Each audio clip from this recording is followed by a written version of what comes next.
Хүмүүс огт мартахаа болж чухал дэлхий дээр юу болох вэ? Хүмүүс үдсэн харсан зүйлсээ огт мартахгүй байхыг том давуу тал мэтээр харах байх.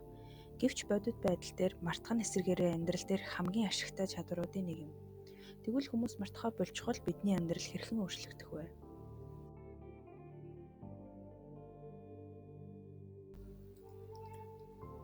Ганцаардал. Зарим аутизмын хэлбэр хүнийг төгс санах отой болгодог.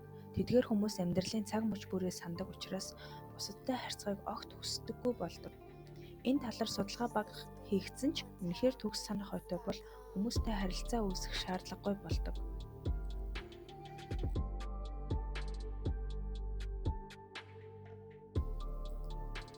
Утга учиргүй шүүх хурал.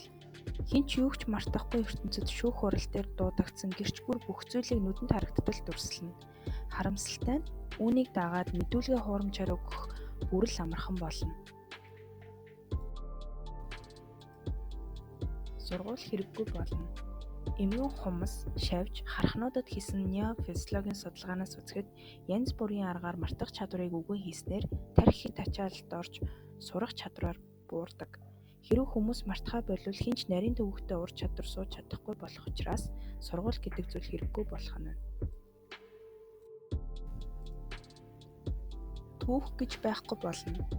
Хүний тарих дурсамжийг хуучнаас эхлээд одоо хүртэл ангилдаг бөгөөд үүн дээр толгуурлан туршлага бий болж эцсийн үр дүнд сэтгэл зүйн хувьд боловсрч төлөвшдөг. Харин бүх зүйлийг мартахгүй байвал бид үргэлж одоо цагтаа амьдрах юм. Хэрвээ ингэвэл хэмээн ч төлөвшөж чадалгүй бүгд хүүхдээрээ үлдгэнэ. Сэтгэн бодох чадварт оройтно.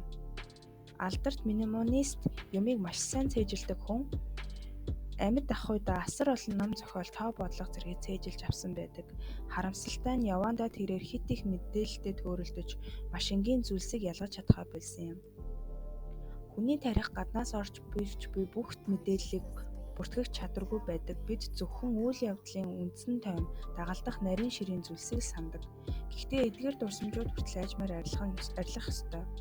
Хэрвээ та хүлээн авсан бүх мэдээлэлд нэг хүрчлэн ханддаг бол танд бүх зүйлийг утгагүй мэд санагдаж эхлэх нь гарцаагүй.